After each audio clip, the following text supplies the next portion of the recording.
Hi, everyone. Good afternoon. We're going to wait a couple of seconds until more people join so we can start with the session.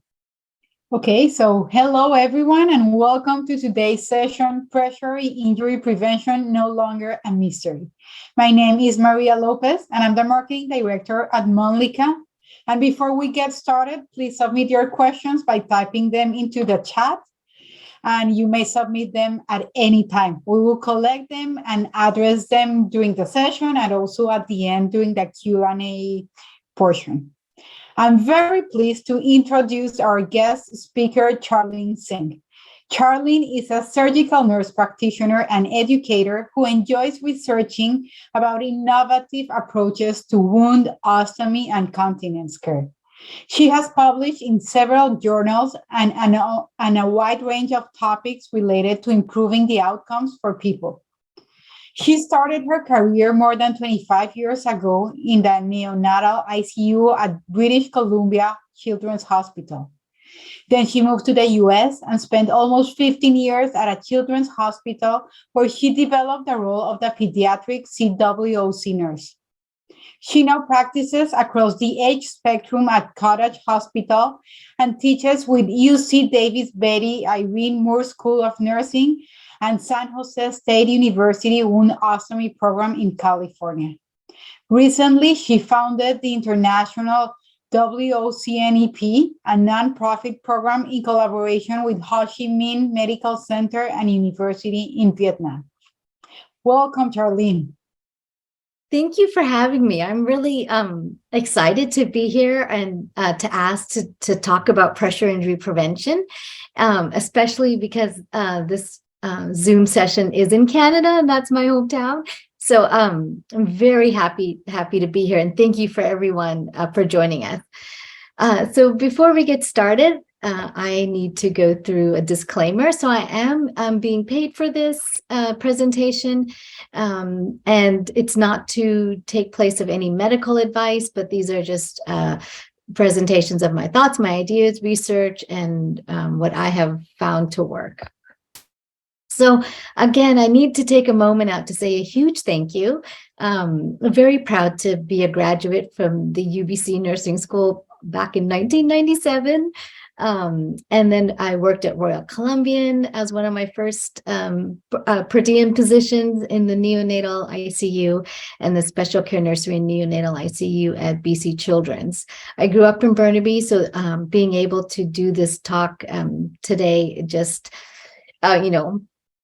it's really full circle when you're able to come back and present knowledge that improves outcomes and can possibly make a difference in a nursing evidence-based practice. So huge shout out to where I've come from, and thank you for all of my professors who pushed us to always be looking for that evidence in nursing practice. So my journey is a little bit interesting. I first left BC Children's. I wanted to experience what it was like to work in the US, and it was, very different at the time. My best friend was going to come with me on my journey. We were going to go work at Seattle Children's. I went and she didn't come, but so I continued on, and then met my life partner and settled in San Jose, California, and worked at Lucille Packard Children's Hospital at Stanford for over 14 years, and had really an incredible career there, working in the neonatal ICU, telehealth, pediatric ICU.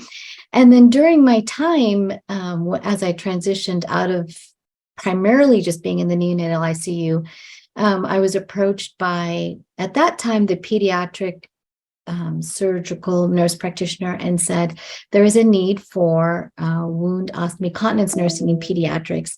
And would you like to start that? And so I was going to be the first nurse, wound, ostomy, continence a practitioner.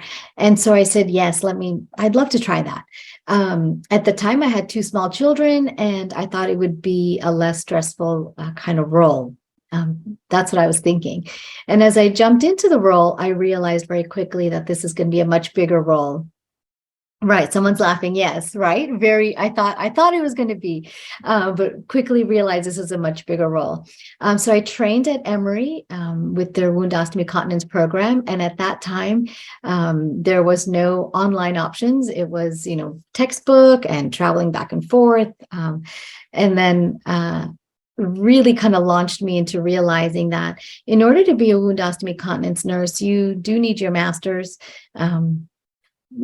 Went through the master's program and then realized, actually, I need to be a nurse practitioner so I can write orders and really direct the care and collaborate with nursing, as opposed to nursing always trying to explain to medicine why we need certain things.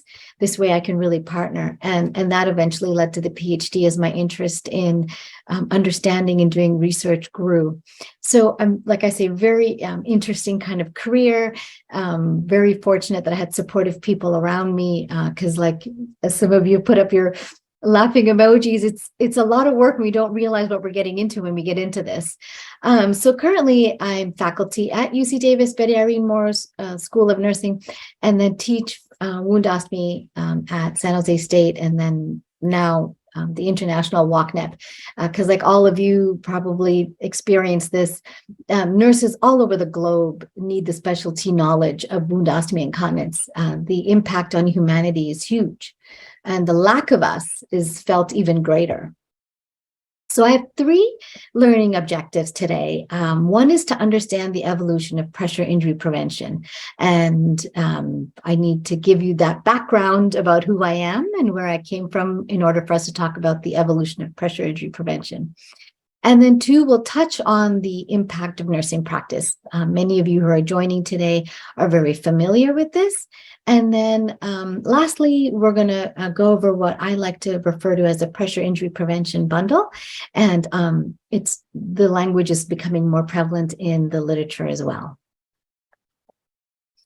So I hope I'm sharing pictures with you. These pictures are from 2009-10. The picture where I don't have the eyes blotted out, this family has said, I can use the pictures to help educate.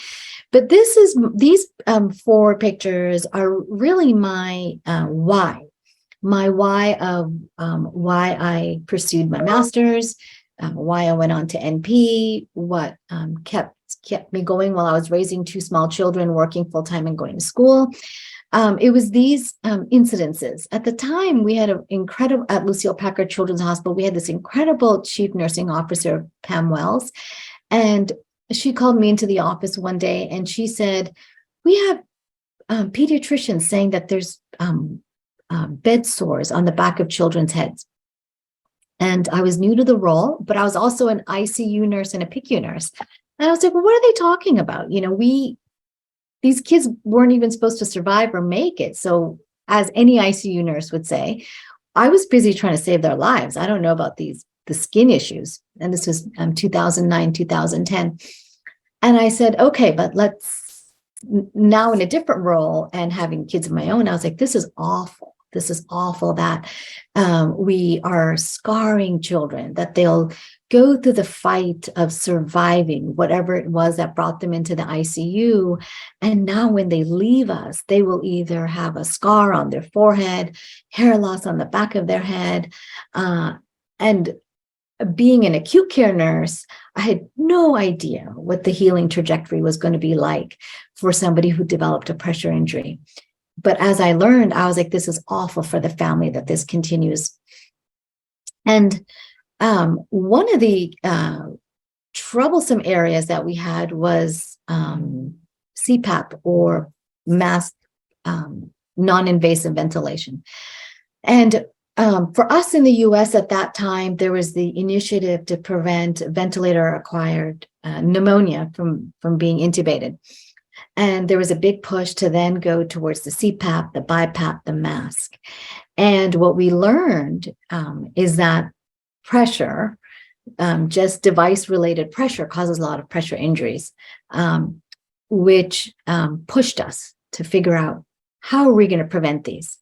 And at that time, there was very limited resources on how we were going to prevent and what we could do. So these are just a couple of pictures of the children that became my why I went into pressure injury prevention research, why I wanted to really devote my attention and energy into this, was because I wanted, I didn't want families to have to go home and be like, my child is alive, but, I wanted that but to be taken away. I wanted a child to look at themselves in the mirror, recognize that they survived something, but not see that visible scar on their head or on their ear, or have permanent disfigurement from this. And for the nurses, I wanted to give them interventions that they could implement so that they can do what they're so good at doing, which is supporting the families, saving lives, and not have that but at the end of it. So that is my why. But this is where we started, right? This is where we recognized that this was becoming a problem. It was always there and getting worse as the technology improved to save lives. So as we've had better ventilation, we had better IV access, we had better central lines, we figured out disease processes, kids who were not supposed to survive were surviving. And for nursing, we were just playing catch up because we measure so many different buckets of wellness and outcomes. So the evolution of pressure injury prevention, and I've got some pictures in here that are a little bit interesting, but this is when I look back at this, I'm like, wow, we had tall tasks ahead of us, and we've been, the scholars around the globe have been trying to figure out how we're going to do this. So what did we know? We've known for a long time, since the time of Florence Nightingale, that there is a relationship between pressure and time. And we know that the severity either amplifies one or the other. So whether you have low levels of pressure, but extended period of time without movement, you're going to have tissue damage over bony prominence, or extreme pressure over a short period of time, or a heavy pressure load over a small surface area, so like under devices. And then we also know the intrinsic factors of the patient. So whether they are dehydrated, whether they're anemic, in the children's setting, whether they have inflammation processes happening, in your older adult population, whether they have chronic comorbidities. So we know that there are internal and external factors. We know that relieving pressure by position is going to help. We have some old guidelines about millimeters of mercury and what levels will cause disrupt blood flow and cause tissue damage. And what we've always known is that good skincare hygiene, which is the foundation of basic nursing care, can prevent a lot of issues. But none of this really was come together for nurses to have tools to manage these, or to be able to intervene in these risk factors that we know about. Like I said, my journey started in the neonatal ICU and then pediatric ICU. And at the time, we were dealing with several things at one time. We were really pushing the boundaries of ECMO. We were starting up a new cardiovascular ICU for pediatrics and neonates, so separate ICU. And we had this, now that we were watching for pressure injuries, we were recognizing that we were having high incidences of pressure injury. And that was probably the norm. We just were not watching it ever before. Around that same time in 2009 and 2010, the California Department of Public Health said, if you have stage 3, stage 4, or an unstageable, you need to report it to the state. If you don't report it, if you don't report yourself to the state as an institution, anybody else can. And so we became very mindful of checking the skin, checking either daily or as they moved out of the ICU. And I remember my CNO at that time, Pam Wells, said, we need to stop these from occurring. So I went back and looked to see, okay, we know about pressure, we know about turning and repositioning, and we should reposition every 2 hours. Well, for any of you who are have had to go and say that to an ICU nurse, or you are an ICU nurse, when someone says to you, you need to turn a patient every 2 hours, it's not a comfortable conversation. And it is most likely a very unrealistic expectation. We say that, we want it documented, but the reality is for nursing, it's a lot of stress, whether you're in adult ICU or pediatric or neonatal. And there are many instances where it is just impossible, whether you've got ECMO cannulations in the neck, whether you've got hemodynamic instability. And the last thing our ICU nurses need to hear is, oh, you must turn them every 2 hours. So I brainstormed with our clinical nurse specialist at the time. And I said, and she said to me, they need to turn them, that we need to find a way to turn the patients. And these are neonates and fragile children. And I was like, I don't think it's possible. Like, for me, having just come from the bedside, I was like, this is really not possible. And I said to her, I remember we were talking, and I go, it's almost like they need to be floating on air, but we don't have that. And this is a picture of the mattress that was on the isolettes. So I still keep this mattress because I look at it and I'm like, wow, I can't believe this is what our sick babies were lying on. Very little foam. I have a business card next to it, so you can kind of get a sense of the thickness.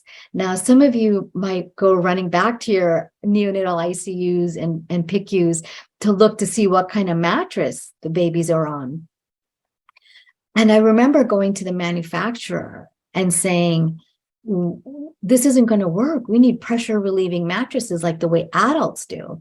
And that one rep said to me, that's not possible. And I was like, well, why are you selling this with this? We need better technology in here because our babies are so sick and they can't move. And he said, well, we don't recommend you keeping them on this mattress for more than 20 minutes anyways. And I was like, well, then what are we going to do? We already had the gel. You see it in the top corner there with the pictures. We had the gel donuts, the gel pads. We had them in different shapes. But they either took the temperature, if they were cool, transient body temperature would migrate. So then we would have a cool baby, a warm gel, all these issues. The gel would flatten out and divot in certain places. But that's what we had. And then we had foam wedges, which was just not going to work in a neonatal pediatric population. And in the adult world, what did you have? Think back to 2009, 2010. Pillows, foam wedges came along, maybe gel pads, maybe not. The concept of floating the heels, and then mattresses, but still not very well understood. And so what we did was we were like, well, this common sense wise, because, for us in nursing, we have some common sense that we imply. And we're like, well, we can't prevent pressure injuries when we've got this kind of mattress that does not distribute pressure or has any immersion ability. And you can feel the hard surface of the isolette or the overhead warmer. And so these mattresses were bottoming out. In the adult world, that concept of bottoming out was there, it made sense. But in the pediatric world, we didn't have that concept of bottoming out. But these mattresses bottomed out. So what did we do? And I've got pictures that are coming up, but we worked on a hunch that we needed better mattresses in the ICU setting. And we just kind of guessed at what we needed, probably gel and foam technology, a good educated guess based on the theory and what we were seeing in the adult world. And so for us, we found them. And, this is, like I say, one of the things about working at an institution like Lucile Packard Children's Hospital at Stanford. When we went to a manufacturer and we said, we think we need they said, yes, we will make this. And I got the opportunity to work with these two brilliant quality directors, Lee Thorpe and Sandy Trotter, and they said, just go figure it out. We will sign off whatever it is. Hopefully it's not too costly, but let's figure that we got to do something. And so we had a company who has since been bought up by another one who said, yeah, we'll make you some custom mattresses. And it was $300 each. And I said, well, let's try 10. I think I said 10 or 20. And then we did a trial. And we've published that work since then. And we got these mattresses onto the isolette and onto the overhead warmers, and our pressure injury rates went down to 0 on the back of the head.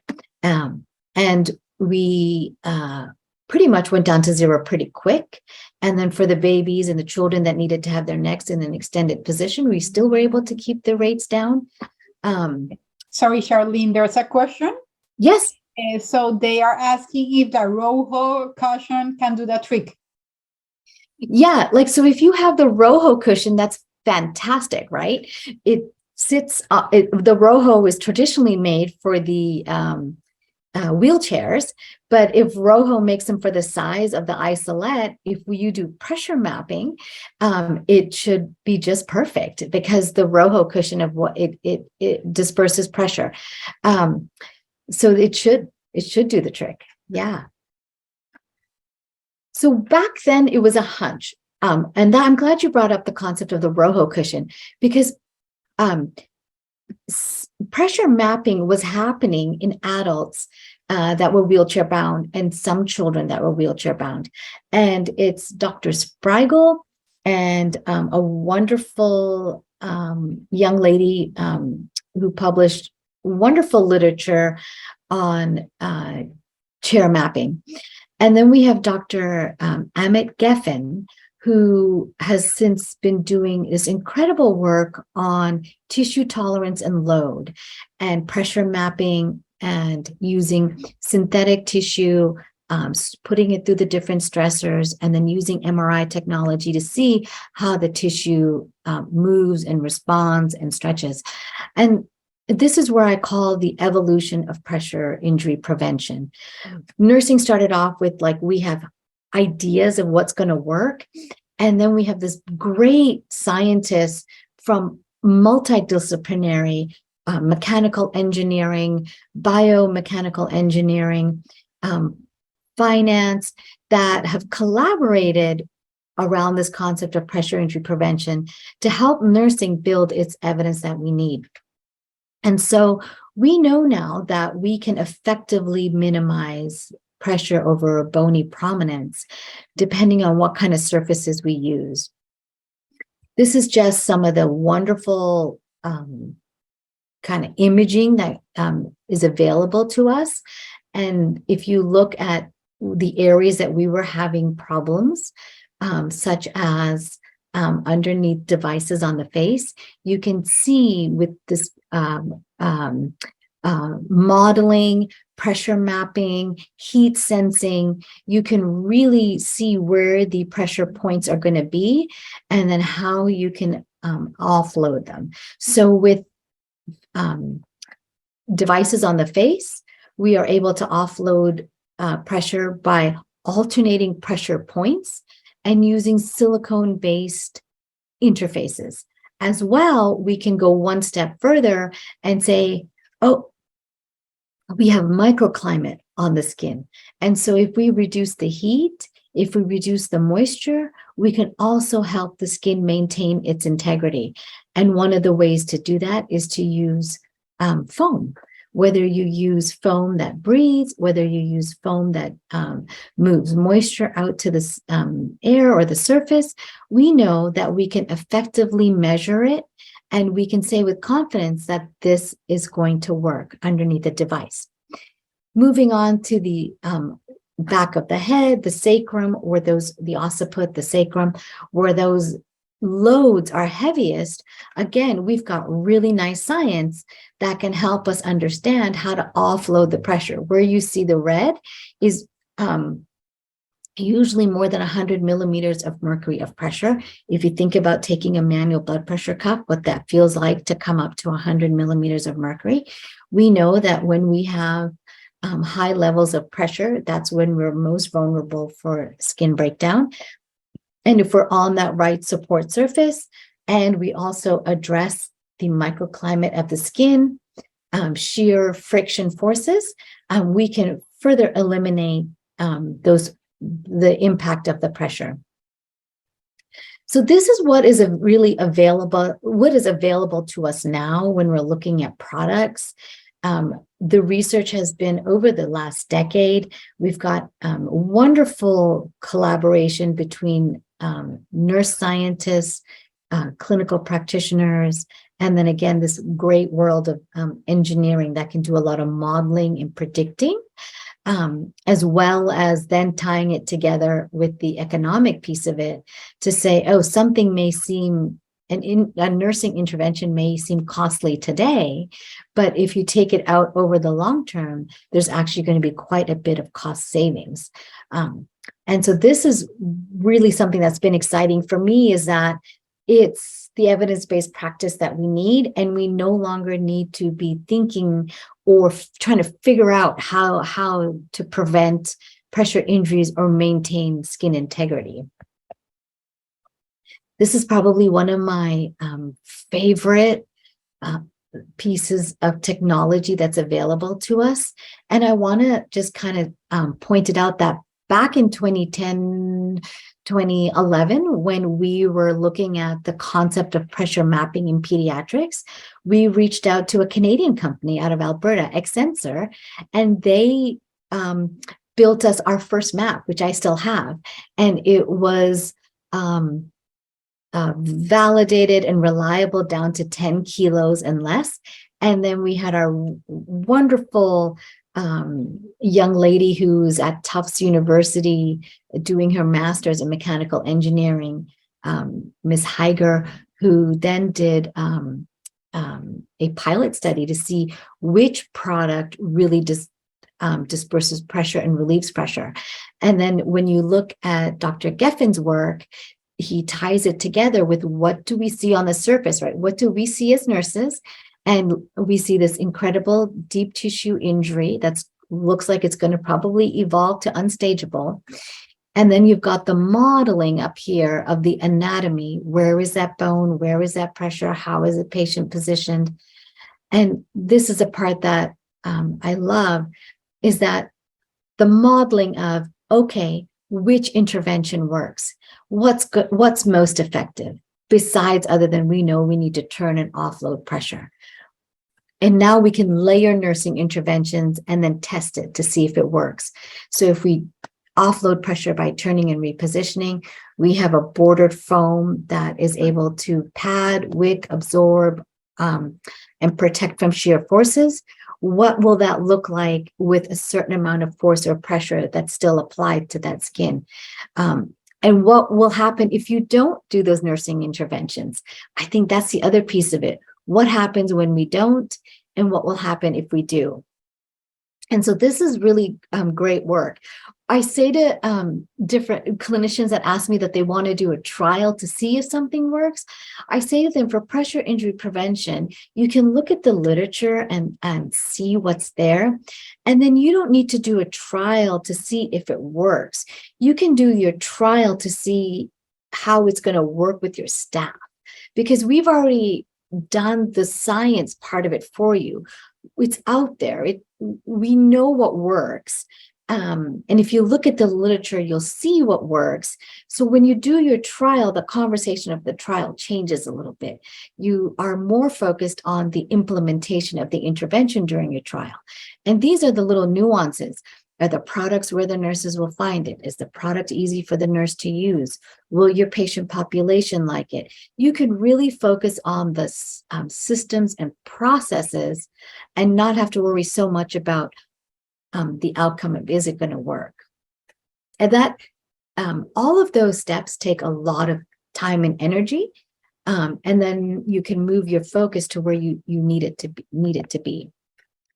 So what is the impact for nursing? I mean, I think all of you, just by seeing some of the little emojis that popped up, I think for all of us, we know what the impact of PIs is.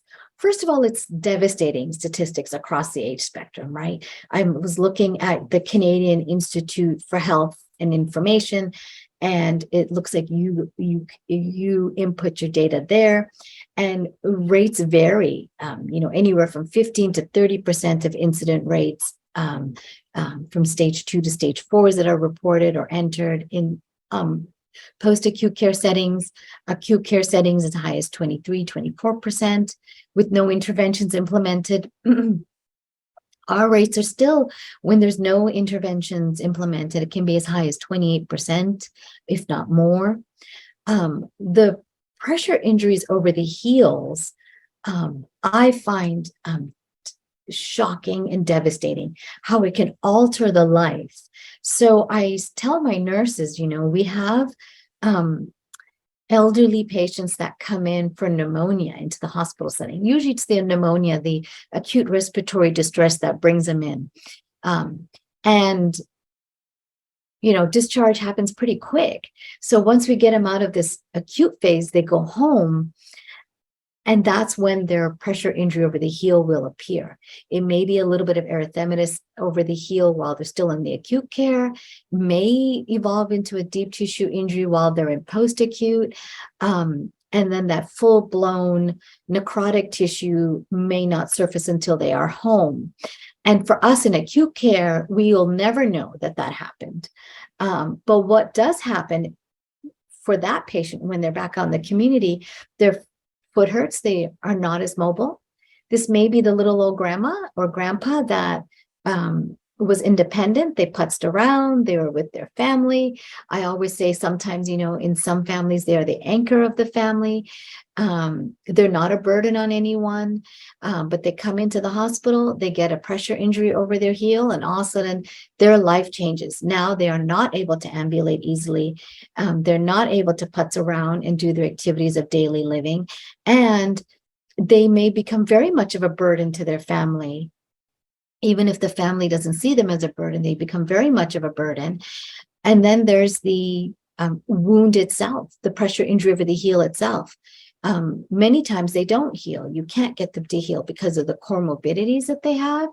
And now their last years of their life is centered around this pressure injury over the heel, which was probably preventable. In today's world, I preface that. In today's time, with the technology that we have, these are most likely preventable. And if you don't put the interventions in place, you'll never know if you were able to prevent them. Without having the interventions in place, you can't say that it's unavoidable. You need to have interventions that are evidence-based in place to prevent these pressure injuries. So then you can say, oh, you did everything that you could do, and they still develop this. From the earlier pictures I showed you, body image for across all ages. And in US dollars, the estimate is at minimum $70,000 for a pressure injury. And that's just your stage 3, stage 2, your uncomplicated pressure injuries. When you factor in cost of dressings, healthcare dollars, we're looking at, in conservative estimates, a lot of money, a huge burden. And then the other piece of it that's really important is for us as nurses, we don't feel good about this, right? We don't feel good. We may not sit there and think about it like the way you do if your IV infiltrates. But when someone presents us these numbers, it's awful to think that we've been a part of this. And all of us as nurses wish we had the interventions to be preventing these pressure injuries. So it's counterintuitive to our nursing practice. This is not something that we set out to do. This is not something that we want to do. Very counterintuitive. A huge dilemma when it comes to maintaining physiological stability and then maintaining skin integrity. I talked about the extreme case where you've got somebody who's maybe on ECMO, hemodynamically has instability. But what about our orthopedic patients where they're in traction? Or they need to be immobilized and you just can't turn them and you can't position them. So for our nurses, if we're in leadership positions, we need to give them the proper tools to be able to prevent pressure injuries. We can't come after nursing and say, you need to turn every 2 hours, you need to document, and you need to prevent this from happening. The ripple effect is that it just causes a lot of stress. Charge nurses and resource nurses or team leaders are being told to remind the nurses to turn and reposition. They're told to document, and then you've got the patient that you just can't reposition. It causes a lot of internal and team dynamic strain, because for all the nurses, they're trying to do our best. Us in leadership are trying to do our best as we report out and we reflect back on what our patient care is like. You're trying to do your best for the family, and families are trying to do their best. And if they don't have the tools or if they don't see what best practices in the hospital, they can't mimic that when they take their loved one home. And a physical strain, the other piece of it is, if you're working in the neonatal or the small pediatric population, the young side, there's not as much of a physical strain. But for everybody who's working in the adult world, with obesity rates increasing, or even if a patient is very cachectic, but they're very stiff, it is a huge physical strain on nursing to be able to turn and reposition patients every 2 hours. And if you have a heavy patient load, or if you do have a busy day, again, your mental burden that you need to get back there and turn somebody to reposition, that's a lot on staff. That's a lot on nursing. So another piece of it is, for us in the US, we have to report out to something called Leapfrog, where consumers, insurance companies, everybody can look at the rates of pressure injuries. And pressure injuries is considered a nursing quality indicator. But like I say, our nurses need to have the tools to be able to do their best. So on the flip side, now this is the research that I was really fortunate to be able to do. Again, I got, sometimes life is kind of a full circle. The incredible director of quality that I got to work with back in 2010, as we all moved on to do different things, she reached back out to me in late 2018, 2019. She was at a new facility and she said, this facility has high rates of pressure injury. Can you come in and help us out? And I said, okay, but now it's easy. I said, it's not like it was when 2010, when we had to go hunt down manufacturers to make us mattresses. And we were digging through the literature to be like, what's going to work in neonates and pediatrics? I'm like, it's all there now. And I go, and here's a bundle. I'm like, if the hospital's willing to implement the bundle, we can implement the bundle. And I'm pretty sure we can get these rates down. And so we have recently published this piece of the information, which was the cost, because for justifying cost is always hard. So in 2018, this particular facility had spent $13,000 in pressure injury prevention. They didn't have a lot, but that's what they spent. They had 206 pressure injuries. And they had, what's not included in here is that they had 18 reportables, right? So reportables are stage 3, 4, or unstageable. So they had 18 of those. And the theoretical cost, and now in the US, some hospitals and insurance companies are one unit. In other situations, the hospital is a separate unit. But the theoretical estimated cost of the pressure injuries in 2019 was over $2 million. All those patients went out into the community, they dispersed, somebody else is dealing with it, but the estimated cost is over $2 million. In 2019, we spent $123,000 in prevention. Our pressure injury rates came down to 54, and the estimated cost on the healthcare system is about $780,000 US dollars. Now in 2020, We spent way more because we had the pandemic. And so we had way more patients that were intubated, sedated, and immobile and high acuity. And so the cost of prevention went up to almost 400,000.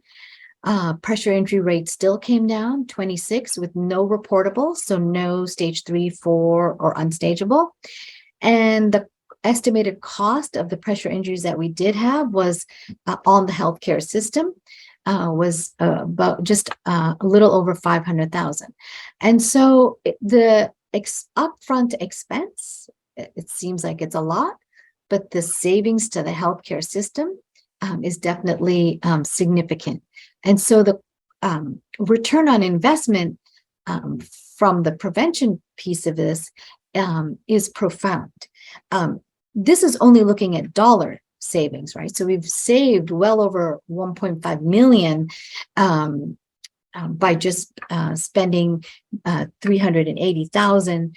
But when you think about the activity of daily living, when you think about all the heals that we may have prevented, quality of life, nursing satisfaction, and then how exciting is it when you give your numbers back out to units and say you've had 0 pressure injuries, you've had 0 reportables.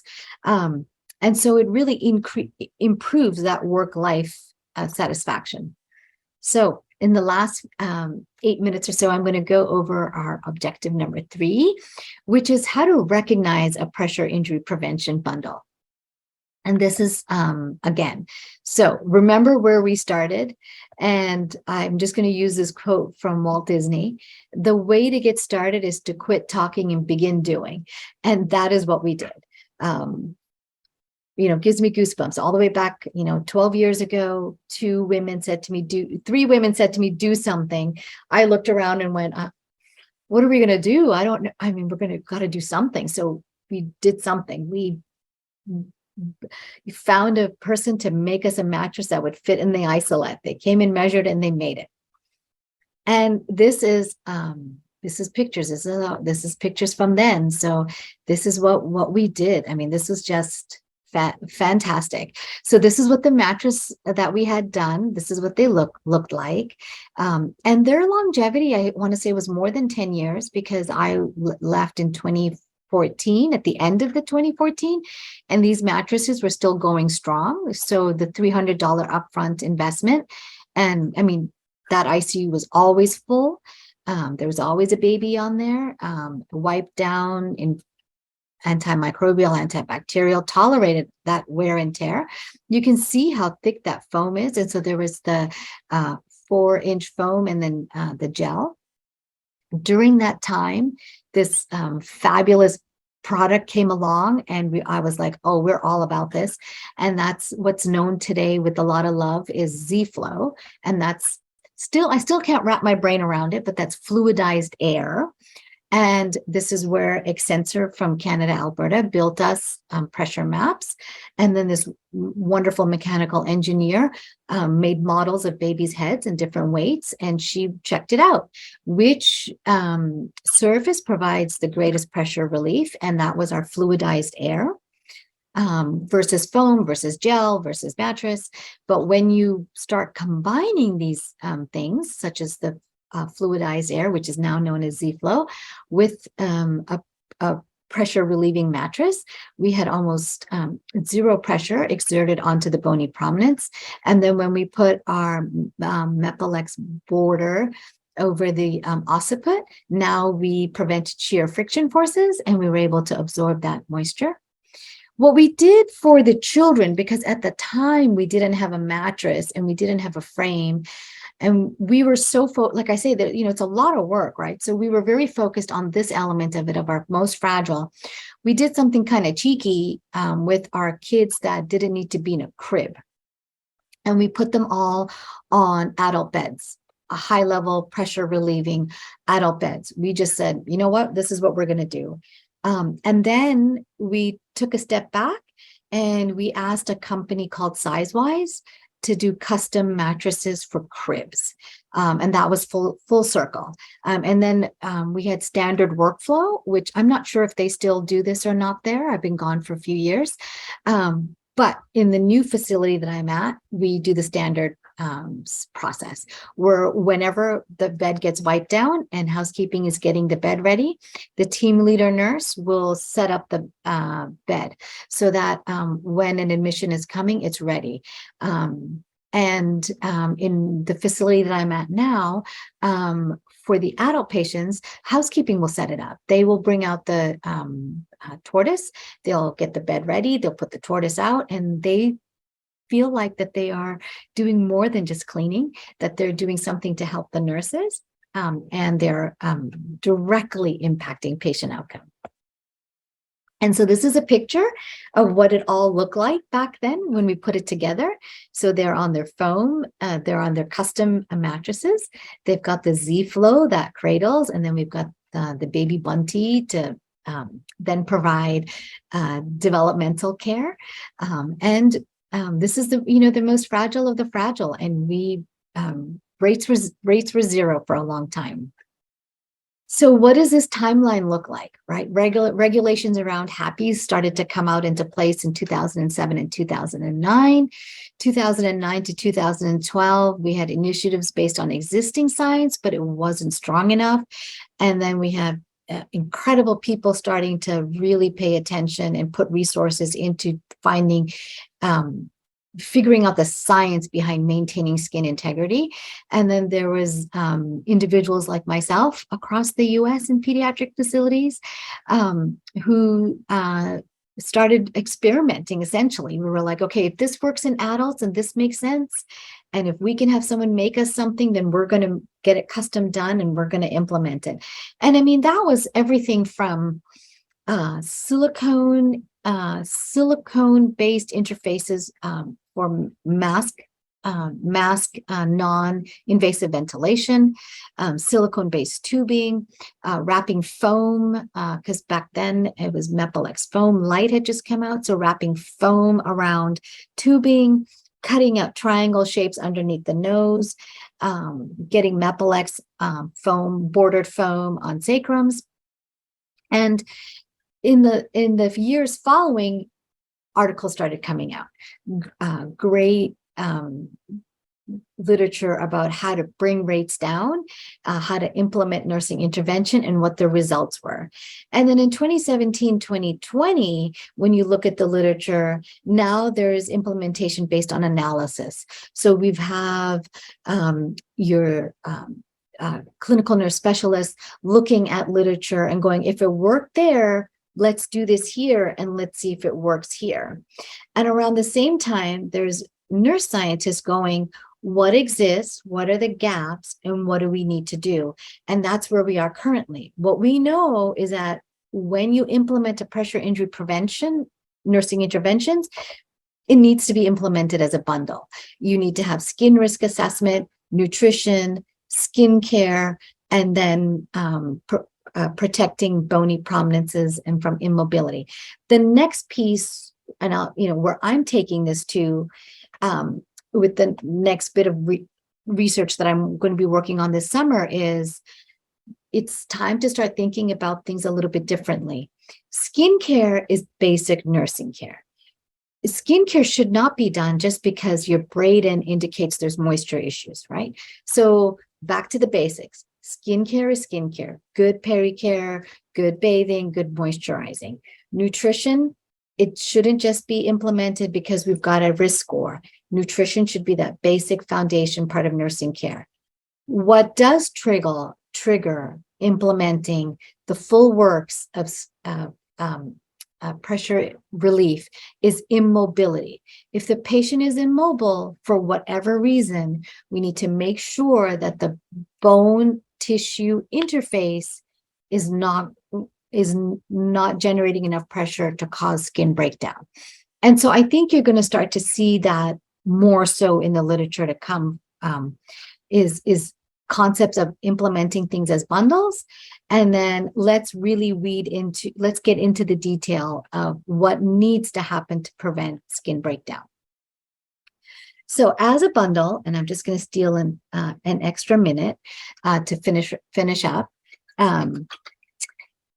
is have your policies in place.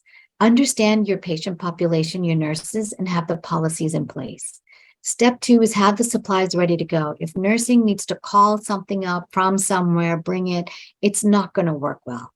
And then, of course, educating the staff on implementation, and then clear guidelines on when to implement the bundle. And then circling back to how. So a sample bundle looks at pressure injury prevention, nutrition, and skin integrity.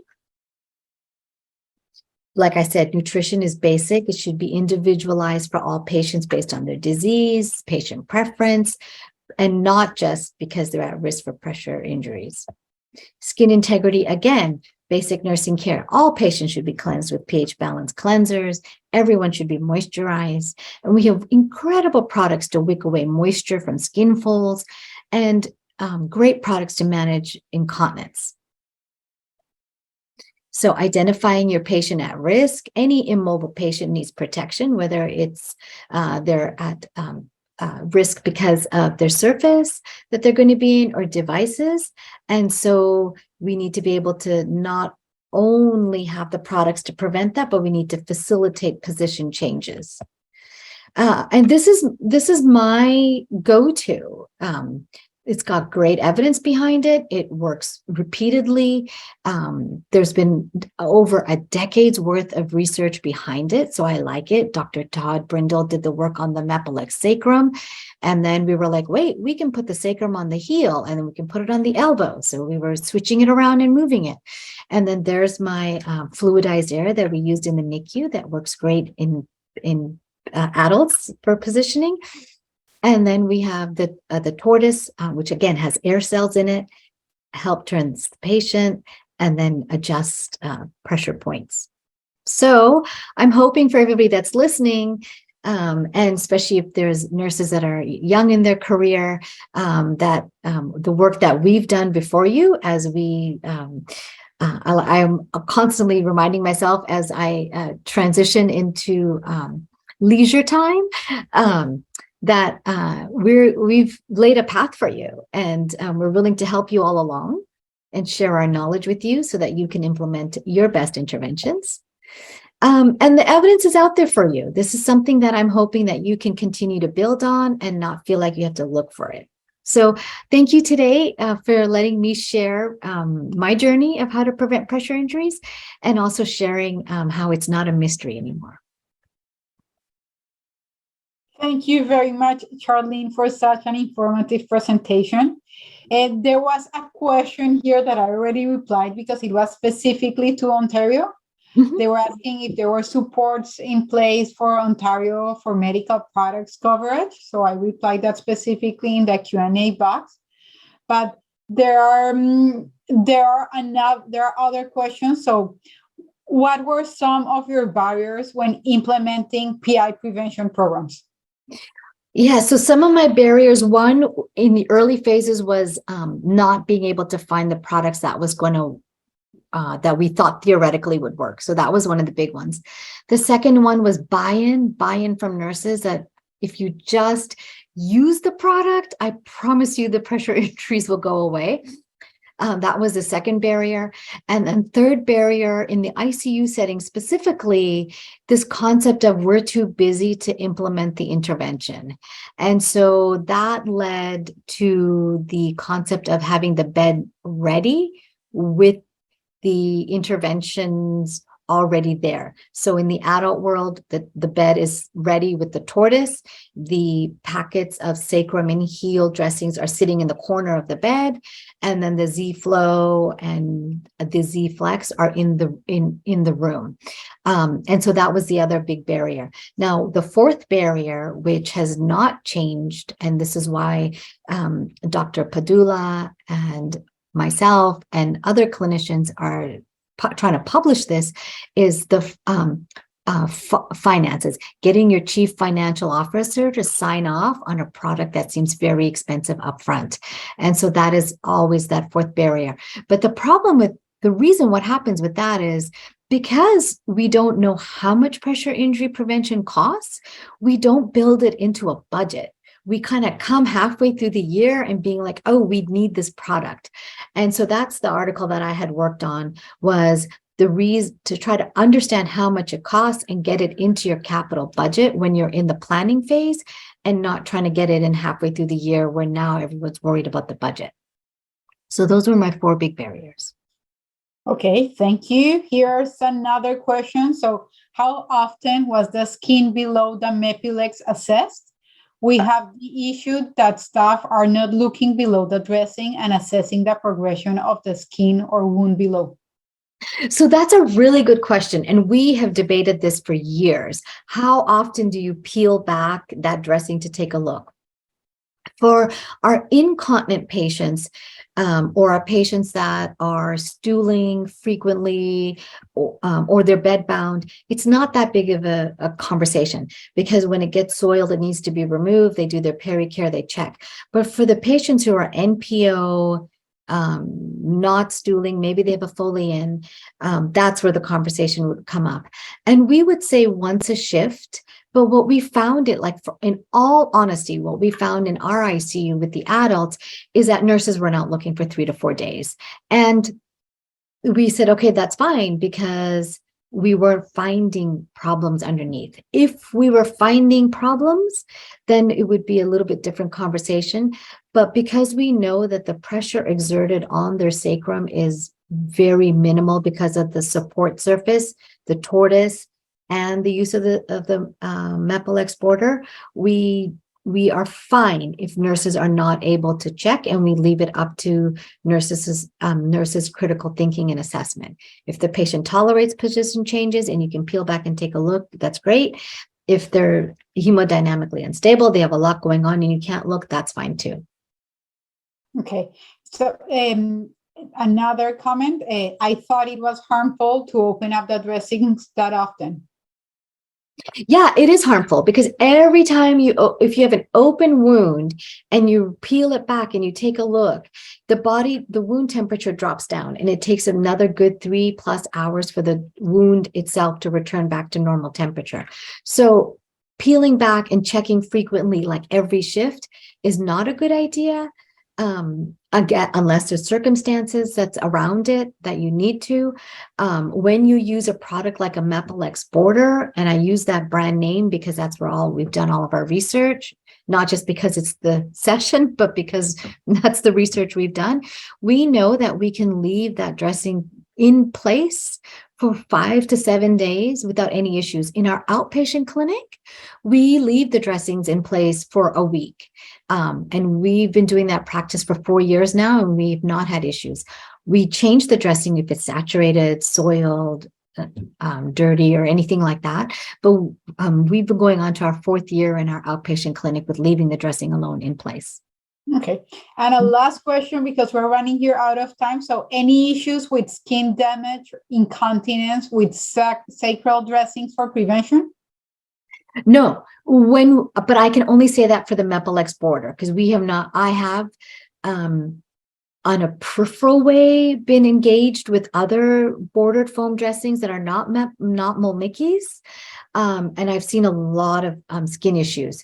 So it's the technology within the 5 layers of the sacral dressing and heel dressing that makes it unique, because it will take moisture, pull it away, keep it to that outer layer. It has antimicrobial properties. And so that's the only one that I can speak to confidently, that no, you will not have problems. But if it's a different bordered foam dressing, I can't speak to them. Okay.